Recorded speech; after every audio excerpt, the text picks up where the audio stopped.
નમસ્કાર મિત્રો આજની વિડીયોમાં વાત થશે કાર માલિકો માટે સારા સમાચાર સામે આવ્યા ત્યારે આગળ વાત થશે 27 વર્ષ પછી દિલ્હીમાં ભાજપની વાપસી ફાઇનલ મનોજ તિવારીએ જણાવ્યું છે ત્યારે આગળ વાત થશે વિદ્યાર્થીઓ માટે આવ્યા છે સારા સમાચાર આગળ વાત થશે સોનું ઓલ ટાઈમ હાઈ સપાટીએ પહોંચ્યું છે ત્યારે વાત થશે કેજરીવાલ મુખ્યમંત્રી બનશે આગળ વાત થશે પેટમાં ₹2 ₹10 અને ₹20ના 33 સિક્કા નીકળ્યા છે ત્યારે આગળ વાત થશે અમેરિકાથી પરત આવેલા ગુજરાતીઓ આજે અમદાવાદ પહોંચશે ત્યારે આગળ વાત થશે સાઉદી અરેબિયાએ ટ્રમ્પને આપ્યો છે મોટો ઝટકો આગળ વાત થશે હિમોગ્લોબિનની કમીના કારણે મોટી તકલીફ થઈ શકે છે ત્યારે વાત થશે આગામી 8 અને 9 ફેબ્રુઆરી દરમિયાન યોજાશે મિલેટ મહોત્સવ આગળ વાત થશે ગેરકાયદેસર ઇમિગ્રન્ટ્સ ભારતીયોમાં 33 ગુજરાતીઓ સામેલ છે ત્યારે વાત થશે રાજ્યના રેશન કાર્ડ ધારકો માટે ખાસ સમાચાર સામે આવ્યા છે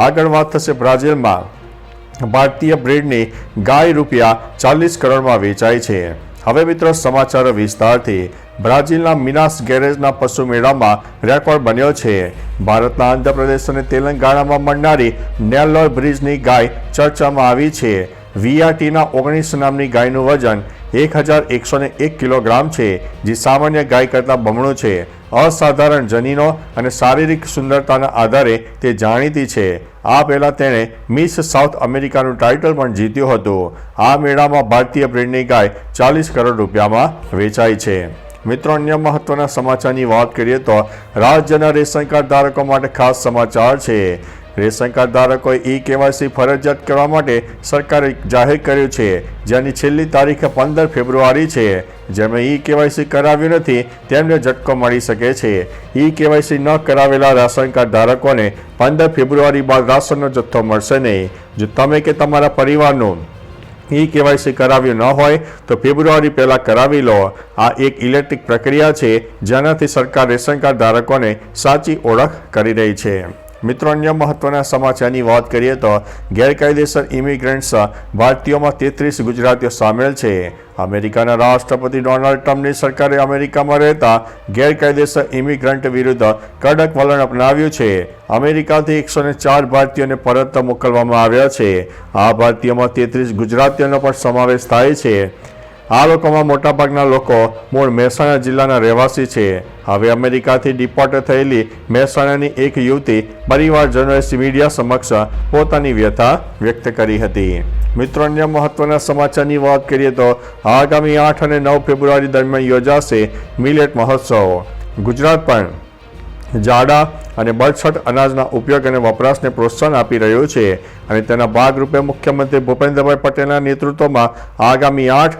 અને 9 ફેબ્રુઆરી 2025 દરમિયાન રાજ્યમાં મિલેટ મહોત્સવ અને પ્રાકૃતિક ફાર્મર માર્કેટ 2025 કાર્યક્રમનું આયોજન કરવામાં આવ્યું છે આ 2 દિવસીય વિવિધ કાર્યક્રમોનો ઉદ્દેશ્ય મિલેટ ઉત્પાદનો તેમજ પ્રાકૃતિક કૃષિને પ્રોત્સાહન આપવાનો રહ્યો છે મિત્રો અન્ય મહત્વના સમાચારની વાત કરીએ તો હિમોગ્લોબિનની ખામીને કારણે થઈ શકે છે તકલીફ જો તમારા શરીરમાં ઓછા લાલ રક્તકણો ઉત્પન્ન થઈ રહ્યા છે તો તમારું હિમોગ્લોબિન સામાન્ય કરતાં ઓછું હોઈ શકે છે આયર્ન B12 B9 જેવા તત્વોની ઉણપ પર હિમોગ્લોબિન ઓછું કરી શકે છે ઈજા અલ્સર અથવા તો કેન્સર જેવા રોગથી હિમોગ્લોબિન ઓછું થઈ શકે છે જો શરીરમાં આયર્ન શોષવાની ક્ષમતા ઘટી જાય છે તો હિમોગ્લોબિનનું સ્તર ઘટી શકે છે મિત્રો અન્ય મહત્વના સમાચારની વાત કરીએ તો સાઉદી અરેબિયાએ ટ્રમ્પને આપ્યો છે મોટો ઝટકો સાઉદી અરેબિયાએ ડોનાલ્ડ ટ્રમ્પને મોટો ઝટકો આપ્યો છે સાઉદીએ સ્પષ્ટ કર્યું છે કે જ્યાં સુધી ફિલિસ્તીન એક દેશ ન બને ત્યાં સુધી ઇઝરાયલ સાથે કોઈ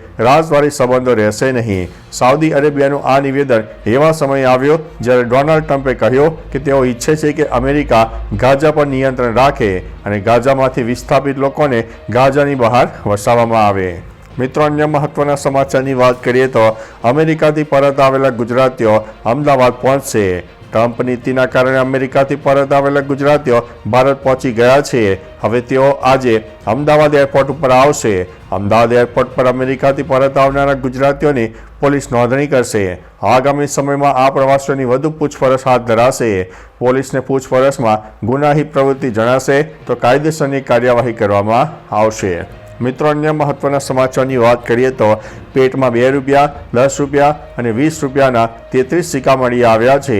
હિમાચલ પ્રદેશના બિલાસપુરમાં એક ખાનગી હોસ્પિટલના ડોક્ટરે 33 વર્ષીય માનસિક રીતે બીમાર દર્દીના પેટમાંથી 300 રૂપિયાના 33 સિક્કા કાઢ્યા છે.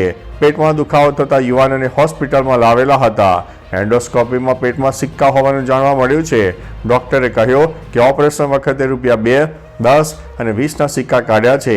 તે યુવાન સ્કિઝોફ્રેનિયાથી પીડાતો હતો, જેના કારણે તે મૂંઝવણમાં મુકાઈ ગયો અને અસામાન્ય વર્તન કરવા લાગ્યો. મિત્રો અન્ય મહત્વના સમાચારની વાત કરીએ તો કેજરીવાલ મુખ્યમંત્રી બનશે. એક્ઝિટ પોલ પર પ્રતિક્રિયા આપતા આપ નેતા રીના ગુપ્તાએ કહ્યું છે કે દિલ્હીમાં આ ચોથી ચૂંટણી છે જેમાં તે ભાગ લઈ રહ્યો છે. તમે અન્ય મતદાન જોઈ શકો છો, પછી ભલે તે 2013 હોય, 15 હોય કે 2020 હોય. એક્ઝિટ પોલ હંમેશા આપને ઓછી બેઠકો આપે છે. જ્યારે વાસ્તવિક પરિણામો આવશે ત્યારે ખ્યાલ આવશે. ત્યારે આપને બમ્પર બેઠકો મળવાની છે. અરવિંદ કેજરીવાલ ઐતિહાસિક બેઠકો મેળવવા જઈ રહ્યા છે. ચોથી વખત દિલ્હીના લોકો અરવિંદ કેજરીવાલને તેમના સીએમ બનાવશે. મિત્રો અન્ય મહત્વના સમાચારની વાત કરીએ તો સોનું ઓલ ટાઈમ હાઈ સપાટીએ પહોંચ્યું છે. સોનાનો ભાવ તમામ રેકોર્ડ તોડીને ઓલ ટાઈમ હાઈ સપાટીએ પહોંચી ગયું છે. 24 કેરેટ સોનું રૂપિયા 1313 રૂપિયા મોંઘું થઈને 84,323 રૂપિયા પ્રતિ 10 ગ્રામ પર પહોંચી ગયું છે. જ્યારે 22 કેરેટ સોનું ઘટીને 77,240 રૂપિયા પ્રતિ 10 ગ્રામ ઉપર આવી ગયું છે. ચાંદી 1629 રૂપિયા મોંઘી થઈ ગઈ છે અને 95,421 રૂપિયા પ્રતિ કિલોગ્રામ ઉપર પહોંચી ગઈ છે. બજારના નિષ્ણાતો માને છે કે આ વર્ષે સોનું 90,000 રૂપિયા પ્રતિ 10 ગ્રામ સુધી પહોંચી શકે છે. મિત્રો અન્ય મહત્વના સમાચારની વાત કરીએ તો વિદ્યાર્થીઓ માટે આવ્યા છે સારા સમાચાર. રાજ્યમાં કોમન એન્ટ્રન્સ ટેસ્ટની તૈયારી કરતા વિદ્યાર્થીઓ માટે સારા સમાચાર છે. આગામી 22મી માર્ચે કોમન એન્ટ્રન્સ ટેસ્ટ યોજાશે, જે પરીક્ષા માટે ઓનલાઈન ફોર્મ 7 ફેબ્રુઆરીથી ભરી શકાશે. જ્ઞાન શક્તિ રેસિડેન્શિયલ ટ્રાઇબલ સ્કૂલ, રક્ષા શક્તિ સ્કૂલ અને એકલવ્ય રેસિડેન્શિયલ સ્કૂલમાં એડમિશન માટે આ કોમન એન્ટ્રન્સ ટેસ્ટ આપવામાં આવે છે. વર્ષ 2025-26માં ધોરણ 6માં પ્રવેશ માટે માર્ચમાં આ ટેસ્ટ યોજાવાનો છે. મિત્રો અન્ય મહત્વના સમાચારની વાત કરીએ તો 27 વર્ષ પછી દિલ્હીમાં ભાજપની વાપસી ફાઇનલ, તેવું મનોજ તિવારીએ જણાવ્યું છે. એક્ઝિટ પોલ મામલે ભાજપના સાંસદ મનોજ તિવારીએ કહ્યું છે કે હવે જે પણ એક્ઝિટ પોલ જોયા છે, મને લાગે છે કે અમારા ચોક્કસ પોલ એટલે કે એક્ઝિટ પોલ કરતાં વધુ સારા પરિણામો હશે. લોકોમાં અમને જે પ્રતિક્રિયા જોવા મળી, ભાજપ સત્તામાં આવી રહ્યું છે.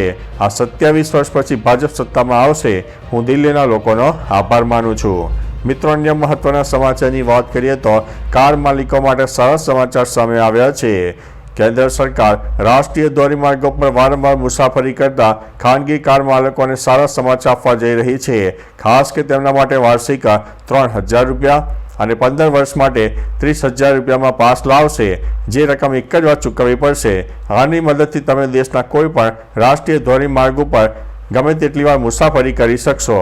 હાલમાં નિયમ છે કે 340ના માસિક પાસ સાથે તમે ફક્ત એક જ ટોલ પ્લાઝા ઉપર જઈ શકો છો. તો ચાલો મિત્રો, ફરીથી દેશ અને દુનિયાના સુપરફાસ્ટ સમાચાર લઈને મળતા રહીશો.